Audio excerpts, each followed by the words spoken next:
আল্লাহ পাক কিয়ামতের দিন নিজেই বলবেন, হে দুনিয়ার মানুষেরা, আমি রব্বুল আলামিন পৃথিবীর জমিনে ক্ষুধার্ত ছিলাম, আমাকে কেন খাদ্য দেওয়া হয় নাই? আমি পিপাসার্ত ছিলাম, আমাকে কেন পানি দেওয়া হয় নাই?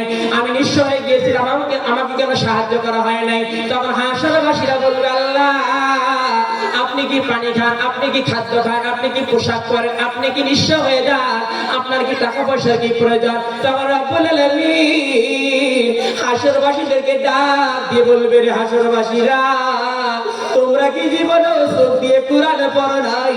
আমি আল্লাহ কোরআনের মধ্যে ঘোষণা করে দিয়েছি, ওয়ালা ইয়াহুদ্দু আলা তাআমিল মিসকিন। আল্লাহু আকবার। আমার রব্বুল আলামিন বলেন, ওয়ালা ইয়াহুদ্দু আলা তাআমিল মিসকিন। হে হাসরবাসীরা, তোমরা যদি কোন ইতিম মানুষকে, তোমরা যদি মাদ্রাসার ছাত্রদেরকে, তোমরা যদি গরিব মিসকিনদেরকে যদি তোমরা খানা খাওয়াইলে হয়, সেই খানাটা আমি আল্লাহকে খাওয়ানো হতো।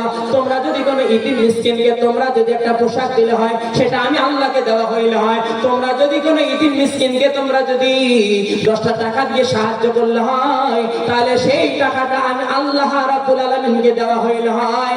আজকে আমি রব্বুল আলামিন এই হাসরের মাঠে তোমাদেরকে সম্মান দিয়া আমি আল্লাহর জান্নাত পাঠিয়ে দিতাম রে বান্দা।